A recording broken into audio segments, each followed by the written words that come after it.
Welcome, everybody. This is Redact, Rewrite, and Reframe, which is an exhibition at the Hoffmitz Milken Center for Typography. We're lucky today to have four amazing guests to talk about their work that is in the exhibition that is centered around the idea of news media and the way we perceive it today.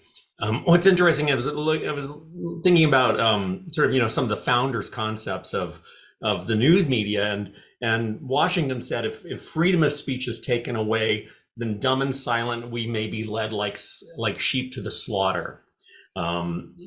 Alternatively, Thomas Jefferson said, nothing can now be believed which is seen in a newspaper. So we face the same issues today, but clearly with a little bit more visual literacy. So let me start off by just introducing our guest today. First, Simon Johnston is the faculty director of typography at the graphic design program at ArtCenter College of Design and the creative director of the HMCT. I'm not going to do the whole blurby deal about Simon because if you don't know him, you should. He was one of the co-editors of the amazing typography journal Octavo, and does incredibly beautiful work today for a range of cultural institutions. I have the fortune of working with him on a daily basis. So welcome, Simon. And Gloria Kondrup, who is the empress of the Hoffmitz Milken Center for Typography. She is also a professor at ArtCenter and manages the Archetype Press, which beautifully allows our students to get their hands physically using their opposable thumb that God gave them on actual typography. We're thrilled to have her. She has a robust body of work and both a master's and bachelor's degree in fine arts or in graphic design from ArtCenter. Paula Scher, of course, is the most famous graphic designer on the planet. And so you know her, of course, already. She has managed to work with typography, making it about language and really treating type as image for her entire career and leading a revolution away from the rather staid international style and into allowing typography to be expressive and to show a point of view, in a beautiful, beautiful way. And then, of course, Rich Silverstein grew up in New York, but was a trader and moved to San Francisco against his father's wishes. But we were glad he did. Most people did have to venture west against their elders' advice. And he is a founder of Goodby, Silverstein and Partners, and of course also won enormous amounts of awards and is one of the primary influencers of design and advertising of the last 30 or 40 years. So welcome, everybody. I'm gonna turn this over to Gloria to talk a little bit about the exhibition, and then for each of the artists involved to explain their work and some of their viewpoints, and then we'll open it up for some discussion and questions. And please, I urge the panelists to get down and dirty and use a lot of foul language and name calling. So Gloria, I will turn it over to you. Thank you. Thank you very much, Sean. So we have to thank Rich Silverstein for this. This entire show happened because Rich Silverstein approached ArtCenter and said, I've got this great project that I've been working on and I'd like to show it. And then around his show came the concept of bringing together four artists and four designers who really use news media as perhaps the content of how they work. So it uses images and materials in a very distinctive way with an emphasis on, you might say, global socio-political events of the last 2 decades. So that's what the exhibition is about. It takes into account ongoing debates about subjectivity of the news. It's very timely, as we all know. And again, you're going to see, especially in the entire exhibition, which is, by the way, up until October, there's many different ways of approaching it. And what I found interesting is how designers maybe look at the news, and I'm sure everyone will explain, versus how artists use the news, you know, and do we morph into designer becoming artists and artists becoming designers? But anyway, we're going to start with Simon Johnston. Thank you, Gloria. Thank you, Sean. The full title of the work I have in the exhibition is Lacrymae Lacrimarum, Mourning in America 1 and 2. So this is a series of monoprints, an edition of 20 of each, made with printer's ink, rolled directly onto newsprint, made on the day of the presidential inauguration. I should say that after being a designer, graphic designer, book designer mostly, and an educator, my third practice, if we can call it that, is making my own artwork, most of which, frankly, relates to the nature of language and its slippery qualities. Rarely do I do anything that's connected to the news, to be honest. But when certain, let's say, egregious events or circumstances occur, it's in our nature to want to react or protest, go on a march, write to our members of Congress or Parliament. There comes a point when you have to act, you have to do something, when silence is not an option, when silence becomes a form of complicity. We're all designers and artists, and so we're in the field of visual communication, so it's in our nature to make something visual. In my case, the trigger was the day of the presidential inauguration, January the 20th, 2017. I went out and bought 20 copies each of the New York Times and the LA Times, thinking maybe with some help from Austin, if he's around. I know he might be in Amsterdam. Anyway, we cleaned out most of the local supermarkets. I cut a couple of acetate masks and went at it and inked up 40 black pages that same day.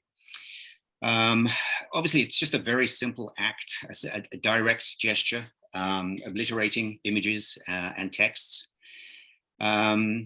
But it didn't come out of nowhere.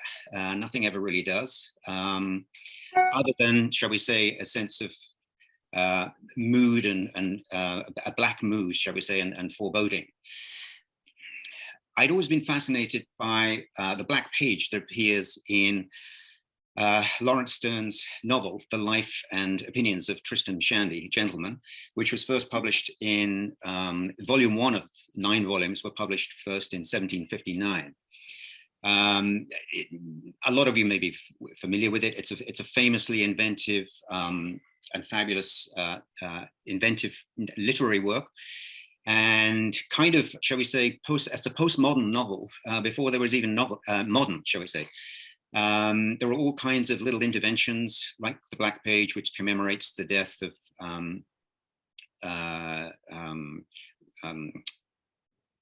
Mr. Yorick in the novel. There were also odd little linear diversions and transgressions. So within the form of a novel, it was very, very radical.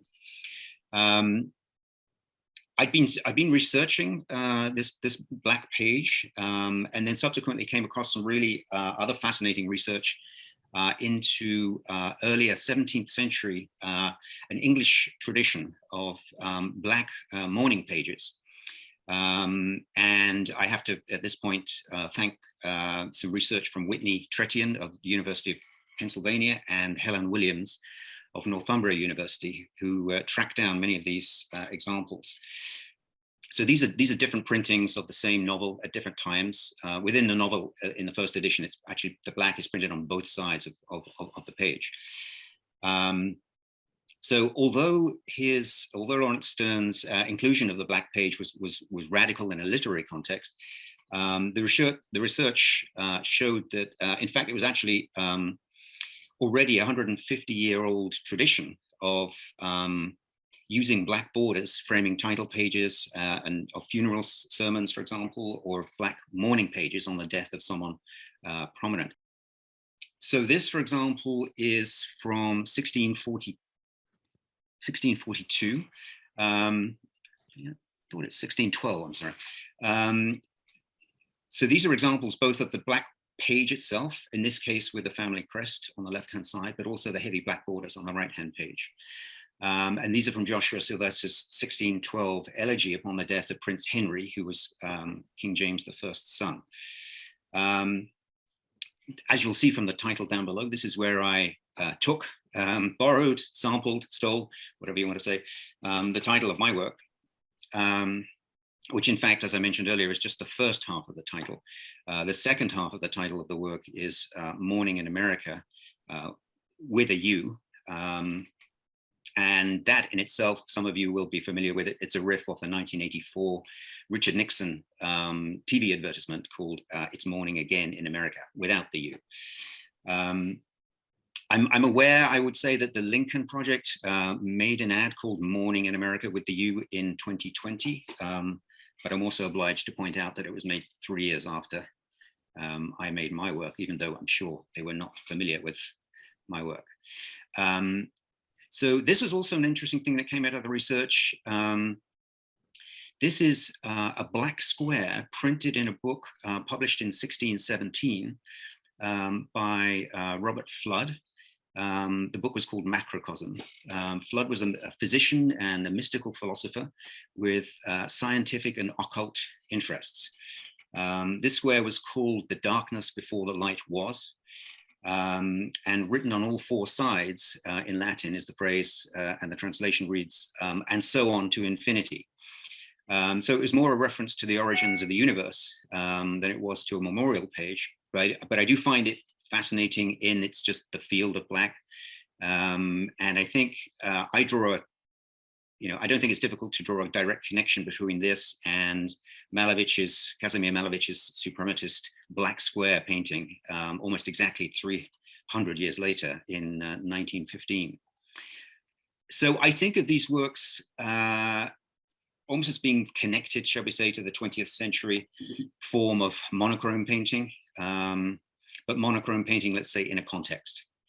So these are not new forms. I think sometimes we can create the new by putting together existing forms, creating new chemistry and new meanings.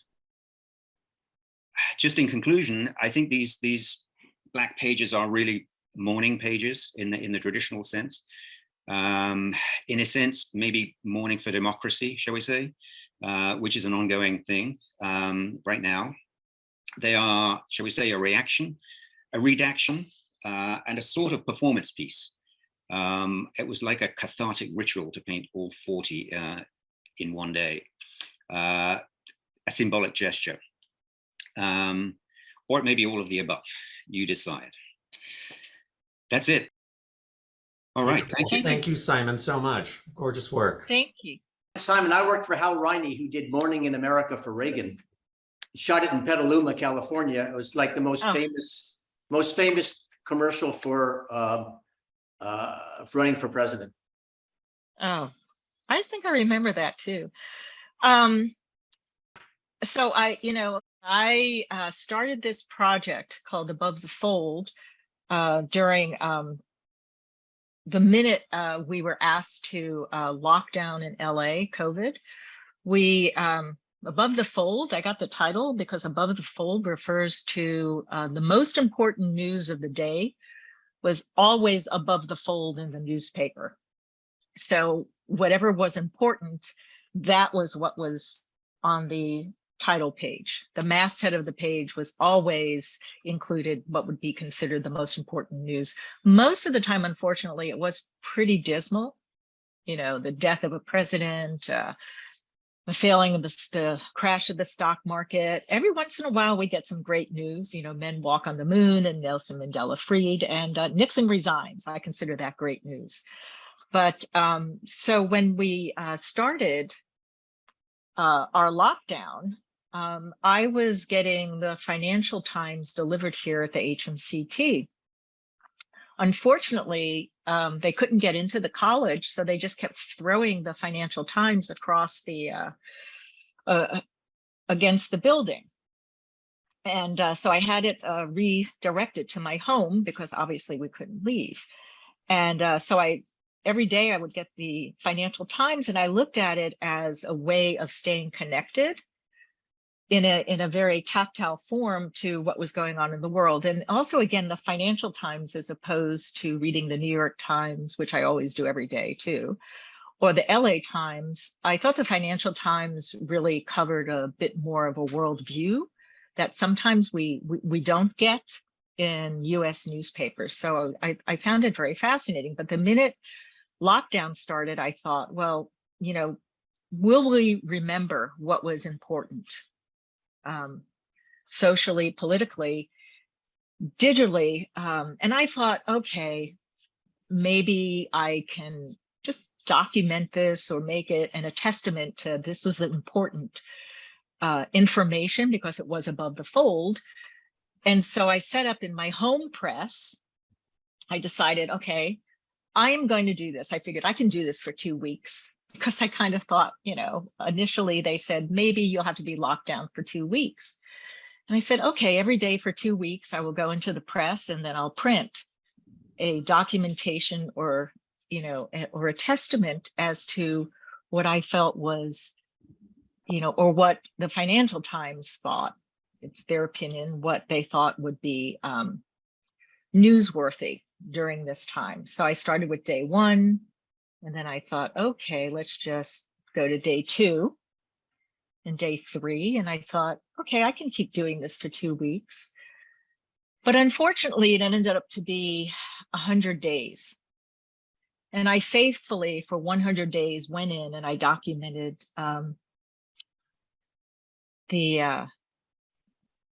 what was on the above the fold at the Financial Times for 100 days. And I think after about 100 days, I became rather depressed, unfortunately, knowing that this was going to continue. Little did we know, for a lot more than 100 days. But I felt it was, for me, a way to maintain a tangible record of global issues, because perhaps 10 years from now, or 20 years from now, or 30 years from now, what we see in our digital landscape would probably might not have a certain remembrance that it might in a tangible fashion, that actually printing. And I find that the act of printing, it also reinforces again the act of printing of the newspaper, the actual importance, and that it took time for something to be printed. It took time to put ink on the paper.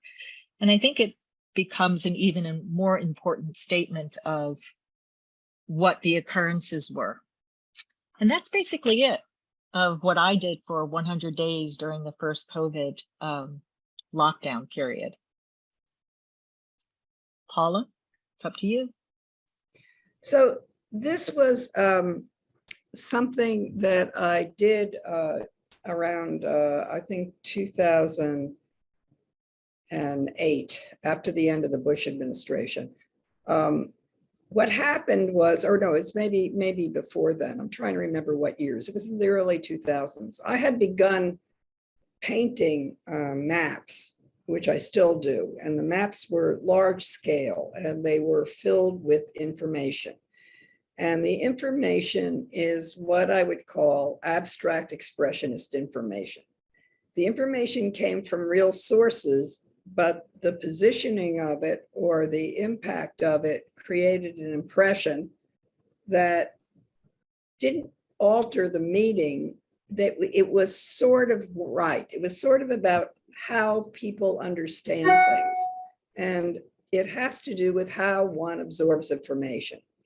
So Print Magazine asked me in whatever year period this was to do a piece for their magazine on anything I saw fit, to make some, live piece of art that was going to live in the magazine. And I decided to make a diary from 2001 to 2004, even though I think the thing actually ran later. And it was about the Bush administration. And it had to do with the way I understand news. What happens here, and it didn't start in 2001, it started earlier, because what's missing is that for about 3 pages before this, and I don't know where the piece is, it began with the end of the Clinton administration, and there were news stories for about an entire last year of its administration about him freeing a guy named Mark Rich. And Mark Rich was somebody who was in prison, who apparently gave money to Clinton and helped him, and he had freed him and pardoned him at the end of this sort of series of dastardly deeds he'd done. I think he was a financial manipulator and a bit of a thief. And he was let out of prison, and the press had a field day with it. And they had a field day with it because there weren't any other really big stories. Clinton had already been impeached with Monica Lewinsky, and it was sort of the last breath of Clinton's scandals.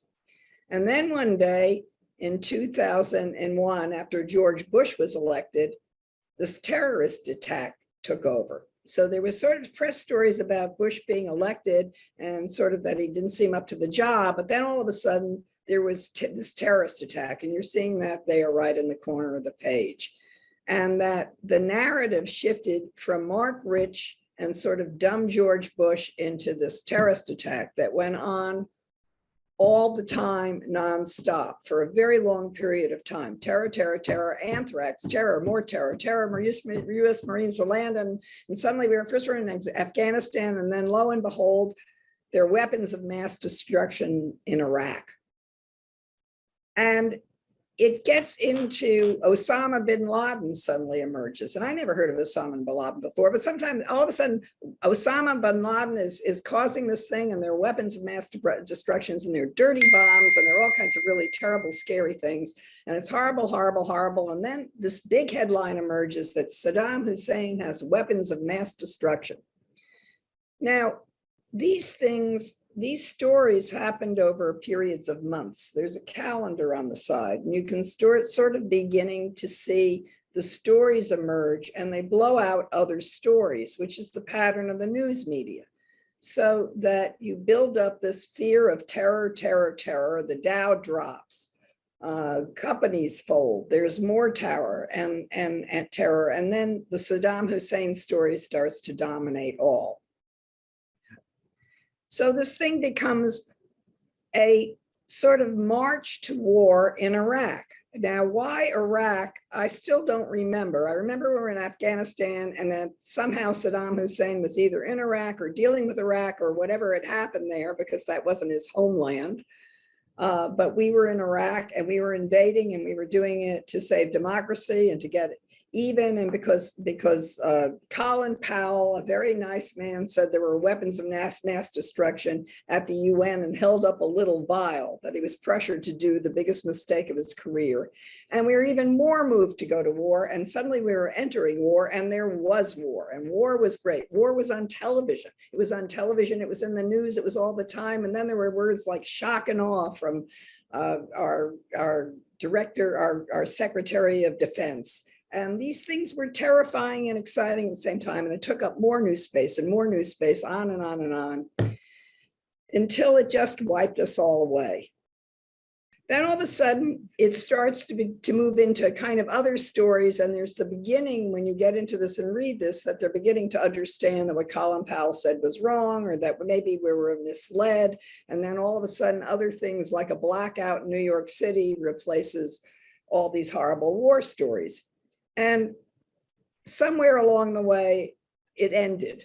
What goes on in this sort of a dialogue is something that I have observed for a long time. And then, of course, since Trump's been elected, it's been so prevalent, I couldn't even do the diary of it, because it's every day, and it's every single thing, whether you're talking about a crowd for his inauguration all the way to overthrowing the government, about how the stories get aggrandized and how the media plays the drumbeat of it continually, and now does it from two sides. So there are two different drumbeats, and there are two different understandings of things, both to create terror on behalf of the American public. That doesn't mean that the things that are going on aren't real or serious. It has to do with the fact that the news lives for as long as it's good for the news, and that it takes a long time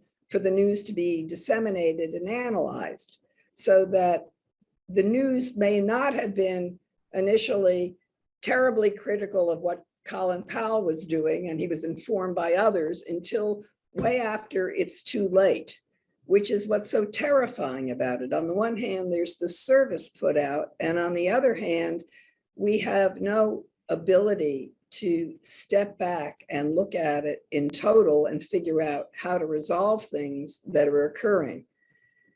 What is believed is what there's space for at that given moment, and then it's thrown away and discarded like it isn't necessary. So that a story that you may have read 5 weeks ago may have more relevance tomorrow, and you won't even remember it happened because so much else happened in between. So this is my cautionary tale, and also I like the way it looked. Thanks, Paula. Gorgeous. It's interesting. I mean, we'll circle back to this, but that the tenor of this is almost like those 1950 science fiction movie posters of "See the terrible monster." See, Yeah. hear the horrible screams. And it's just the same sort of entertainment language, to get people. I got to watch the news, see what's going on. I need to see that terrible monster. It's addictive. Yeah. As this thing was playing, by the way, on my screen, where I'm not exaggerating, within the time I've gotten on this podcast, there have been 18 cries from the Democratic Party to give them money, which is like now this ongoing thing that's like sort of going in right alongside the news, like whatever's in the news headline, which they seem to know which news I read, comes right back to me in a fundraising cause in about 5 seconds. It's quite fascinating. It's Go ahead, crazy. Gloria. Well, if you can hear me, Rich, we are going to stop sharing. We're going to go right to YouTube. It starts every morning at 5 o'clock. I read the real New York Times from cover to cover. Every turn of the page is a surprise. It can be painful, hopeful, beautiful, disgusting.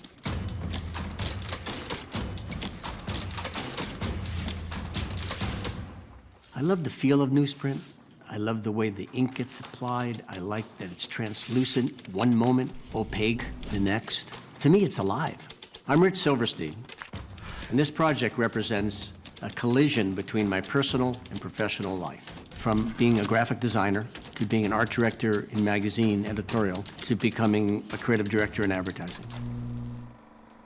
For as long as I can remember, I've been connected to the news. Kennedy That died. day that Walter Cronkite cried on camera that JFK was shot, it's like, bam, nothing's been the same since. This project started Wednesday, September 25th, 2019. An official impeachment inquiry. I started collecting the full-width banners of the New York Times. That's a full-width banner. You can't miss it, right? Then I searched for just one word or a phrase that was relevant to the story and blew me away. Type speaks to me. It has a sound. Then came the deliberate act of hand-ripping the newsprint to isolate the word so I could blow it up for maximum impact.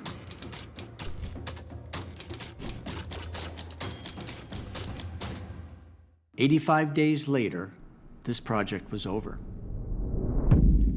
Until it wasn't. Black Lives Matter. The election of President Biden. Joe Biden will win. The storming of the Capitol. Protesters overcome the police. And the second impeachment. No one is above the law. And then during the pandemic, I come across this paragraph that just sums up the Trump era perfectly. He confuses a hypersonic missile with the name of a toothbrush.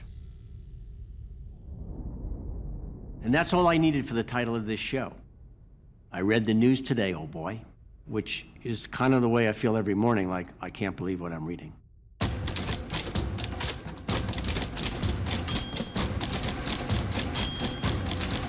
January 6th was the culmination of an attempted coup. I say this to my Republican colleagues who are defending the indefensible. There will come a day when Donald Trump is gone, but your dishonor will remain.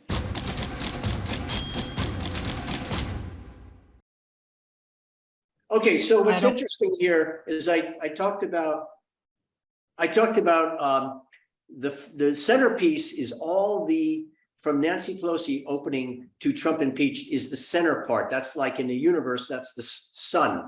And it was all the broadsides. And then I just took these little words and blew them up. And then there were so many of them, I didn't know how to put them on the wall. So I put them on the floor and I went, oh, that works.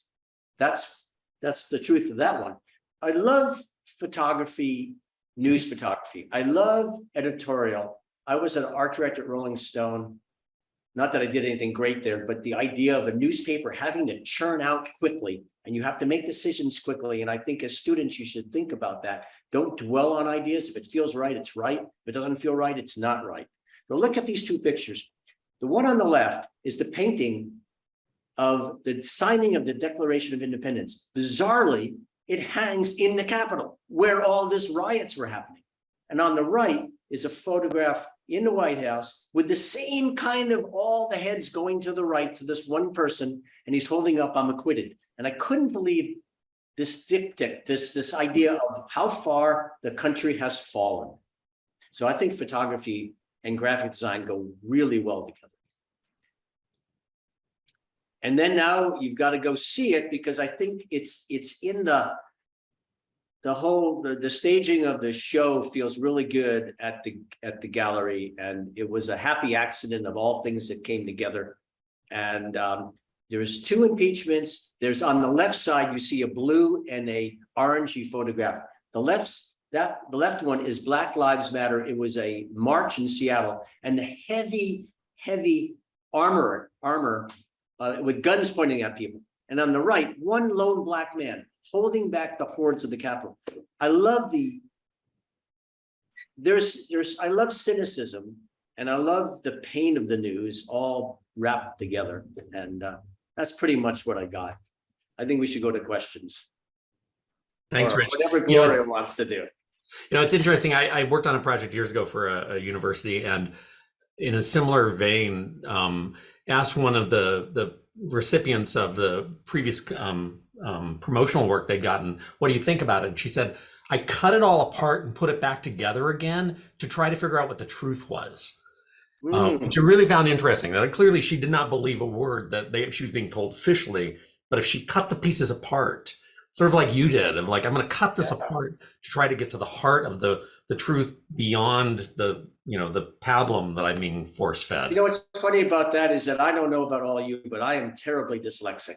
And I bet there's a group here that's dyslexic, at least the students. Oh, there's one. Oh my God. And it's the way we're wired. We visually see words, but we can't put the words together in a traditional way. It's interesting. Mm-hmm. I wonder, the thing that's sort of common obviously about all of your work, the four of your projects here, is that you've taken the content of the news, and then you've been compelled to make from it, as opposed to kvetching about it.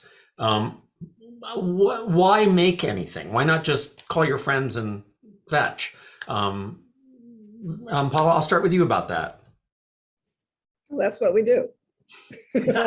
Otherwise, we'd be telephone people.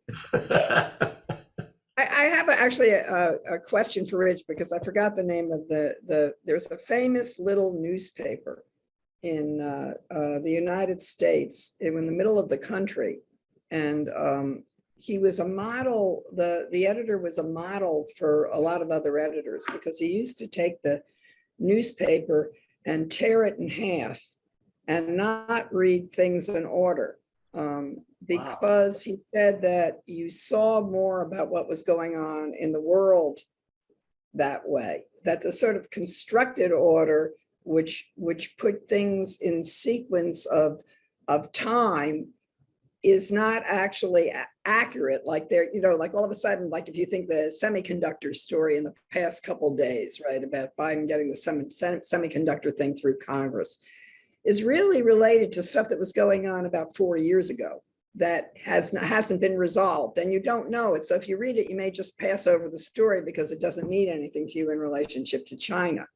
On the other hand, if you're sort of ripping and collecting, you begin to make connections with the news that I think are more effective. And I think it has to do with the pressure of reporting against time, because the time makes it look like it's happening in sequence, because it's, if you read, Axios and, you're sort of reading like within 15-minute increments, you think you're really reading it.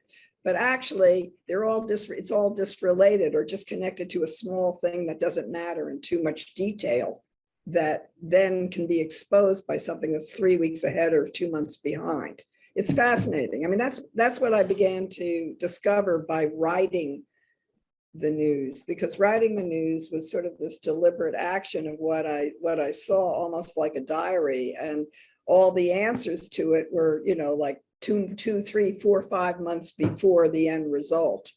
And with a little bit of forethought, we might have been able to avoid a lot of things. I mean, it's sort of fascinating. And today, it's moving so continually fast and so loud that all things become equivalent. So it's really hard to follow. I wonder how many of the students actually read a newspaper, if it's all online, because I think I was talking to Gloria, I can't follow news online because I don't know how deep to go. With the newspaper, it's tactile, and I can go back and forth. And I don't know what the other people feel about that. I read the Washington Post and the New York Times on my lap online every morning. Oh, I do it in my too bad. bed with a big cup of coffee, and it's fantastic. I think it's interesting too, like what's the veracity if you're reading something that's printed as opposed to I'm just seeing this in a transitory way online. I mean, Simon, your work is obviously about the tactile nature of things.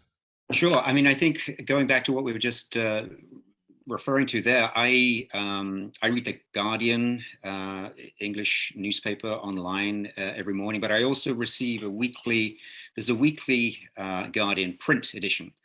And what's interesting about that is that they've taken a week to filter all of the news. So it's quite an interesting aggregation of news.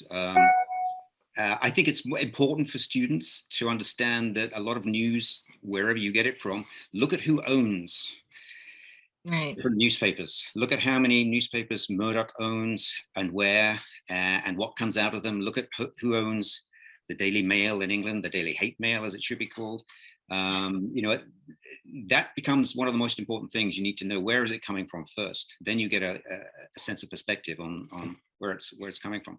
I would say, back to your question, Sean, yes, the tactile is, I think, super important. The sense of, we can call it the sense of presence, let's say, that you get from, a pot, a sculpture, a newspaper, the sense of thingness that Hampton referred to last week, that you cannot get from anything online. Nothing online can have a sense of presence. Nothing on a screen can have a sense of presence. So although it's information, it can be there and then it's gone. It has a fluid sense of a kind of, as opposed to the material, we could call it immaterial, which a lot of it obviously is most of the time. That's another play on words we could squeeze the juice out of. But you know what I mean, that materiality and immateriality have meaning. And we when something is tangible, when we look at books, those of us that design books know that in 500 years it could still be on a shelf somewhere when you're designing a book. That website that you designed last week, that's going to be gone in 2 years. That's going to be on a SideQuest disk that nobody can open in 10 years time or whatever. So, and I do remember, just to finish that point, Sean, that we had in college, we had a professor who was a photographic archivist talking, and this was at the beginning of the whole digital photography period, must have been 15 years ago, but she gave a very forthright piece of advice to every photography student and every other student: make a print. Make a print. Otherwise, those files, they're gone. They're going to be on files that you cannot open, on disks that you can't access. And so the physical reality of things is still so important, even though, you know, techno evangelists will argue otherwise. I think, I don't know if anyone's been watching MSNBC recently, but in the last couple of weeks, I noticed that when there's an important story now that they're reporting, there'll be a torn newspaper look, Right. like a headline set in Caledonia. Right. It comes across like it looks like it's oh, that must be real, because that's a torn newspaper headline that they're showing us. I mean, Gloria, you know, you're obviously like defacing newspapers on a daily basis. So, I mean, what's your thought about that? I don't know. I disagree with this conversation, I have to say. I think that newspapers don't make things more real to most people, and that they don't make it more truthful to people. Then the truth no longer matters, and that what is being disseminated is hardly just, you know, whether it's Murdoch or you know, the Times, it's really this other opinion that's existing online as news. That's very scary. And that I think that, you know, we can, as designers, bemoan, oh, that beautiful type isn't, it should be the thing, the other thing shouldn't. That's not the problem. The problem is that there is no ability to control the way information is spreading and how it's spreading. And that's really scary. That's what's disrupting everything. It's made two Americas. Well, there's no editing. There's no, you know, we don't know, like you said, Paula, who's editing the news, who's deciding that this is newsworthy and this is not newsworthy. I mean, or yeah, an editor does, right? And again, like that's why I say all the news that fits. I've worked on enough magazines and newspapers to know that if they're out of space, they cut the article. And if they got a lot the article, right? I mean, some of it's fairly arbitrary anyway. As a graphic designer, you know that. Right, we know that, right? It doesn't exist. That week, particularly in a publication that has a print run, it's easier to get more of it online because it can run. You know, it doesn't cost you extra to run another foot of journalism. But I agree. I think I will say, who cares if it's news? It's never been accurate. The Spanish-American War was made by newspaper. Exactly. Right. That's forever. But type will not go away, I hope. Okay. You don't have to read a newspaper. I'm not going to argue with you about it. But let's go. Well, we have a question from a student. Obviously, someone did watch your video, Rich, or saw the show. Jamal asked, one of the things Rich Silverstein talked about was the type technique of the serifs of the E and A in Trump's inauguration. That was, I didn't have time to explain that, but the New York Times did a ligature. A ligature. A ligature. To get impeached in power, and they, you know, as you know, type, you know, one letter set by itself is not the ligature, and they made a special. I don't know if they were so excited that they could make the type impeached, or they looked for the power of it. But I thought that was an interesting little tidbit in this whole impeachment story. You know, it's and someone else, Alan Zhu asked, who is a wonderful moderator, asked, you know, what do we hope the impact of our work will have? I mean, I'm not quite sure. I sometimes think if it's printed, as you say, I really believe it's a quote from Sappho, somewhere, sometime you will be remembered.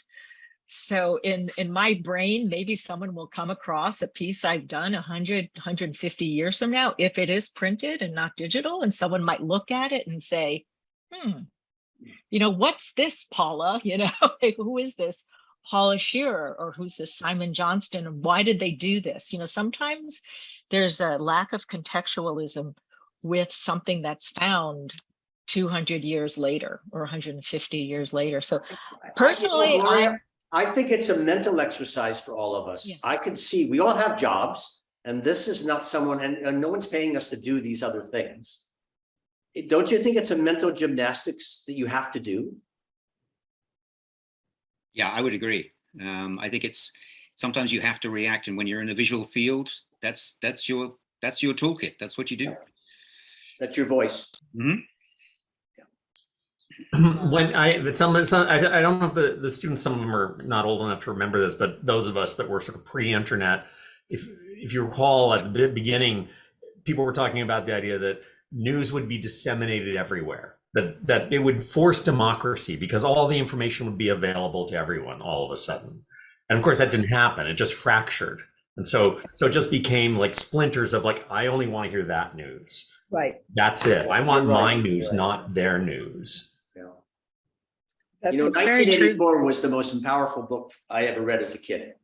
And it's that, you know, war is love, you know, like the opposite. And today, look what Putin is doing with information about Ukraine. Ukraine is full of Nazis, even though there's a Jewish president, you know, but he's over and over again. So that propaganda, I'd like to know, we actually are doing propaganda, but I hope we're doing it for good.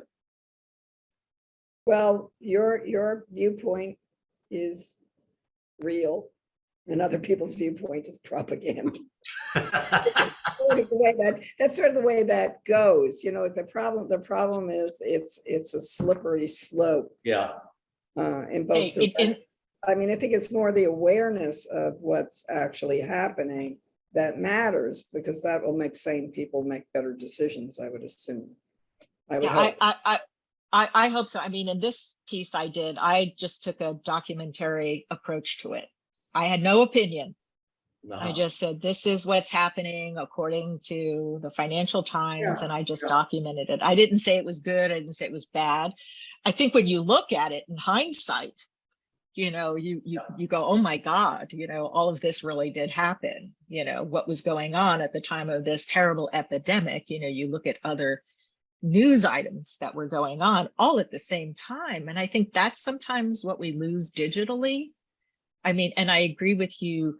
I'm not quite sure from a linear point of view, like you said, Paula, when did this occur?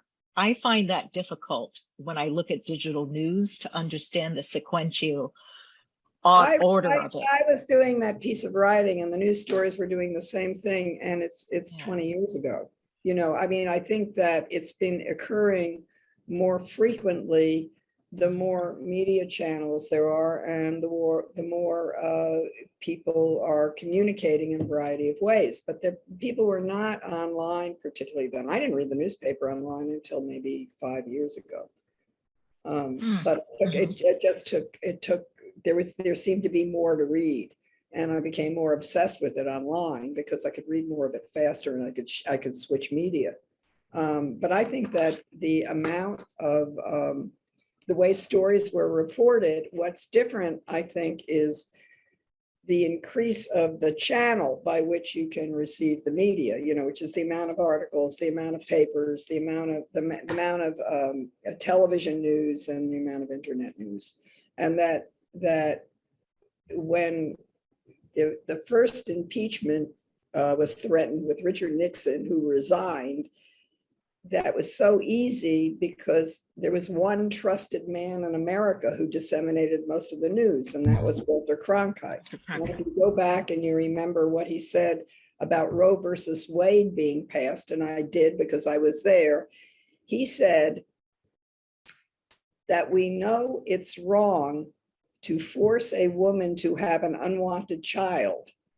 And that was the way it was contextualized, that all of America understood. Not that it's wrong for a 10-year-old to be forced to have an abortion, which is like beyond the pale. Yeah. It was that a woman would have an unwanted child was enough to force her to do that, was enough to give her the right to make her own decisions for her own body. We don't even hear a discussion like that now, not even from the left. No. It's always the most extreme cases. Where did that come from? I mean, you begin to look at how these things were contextualized and they became more violent.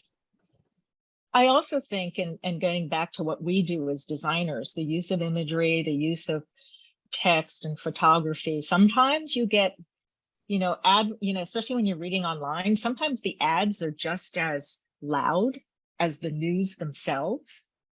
So getting a faster or more efficient, telephone from AT&T seems to be just as important.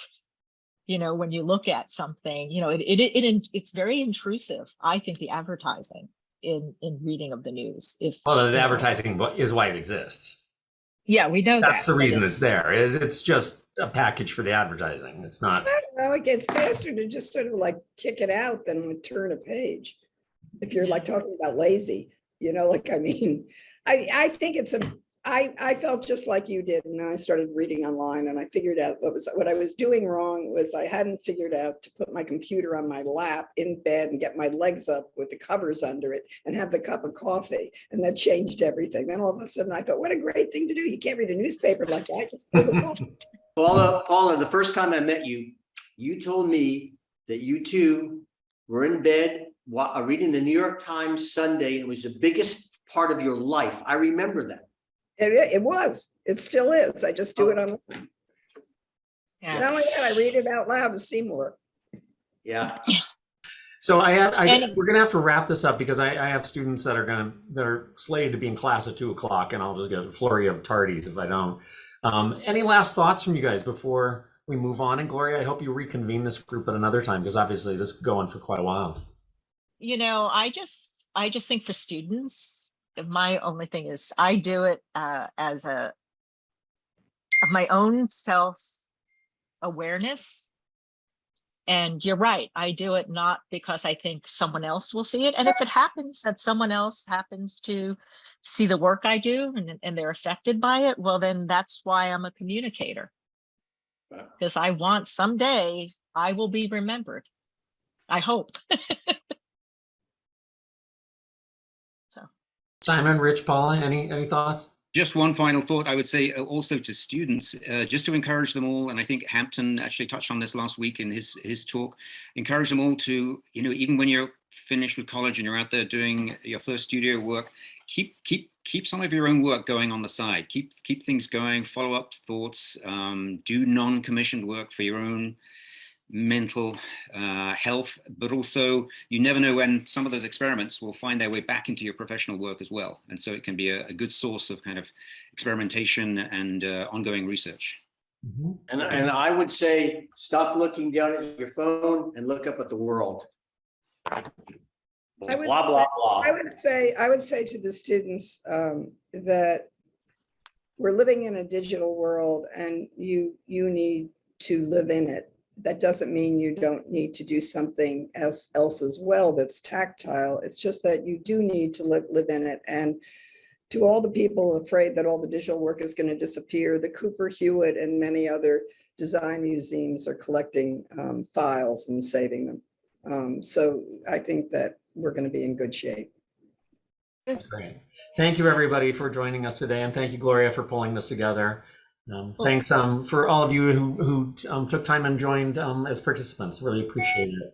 So, yes, thank you, Sean, too, for being, as always, the host. The only thing I'm decent at. But thank you. Yeah.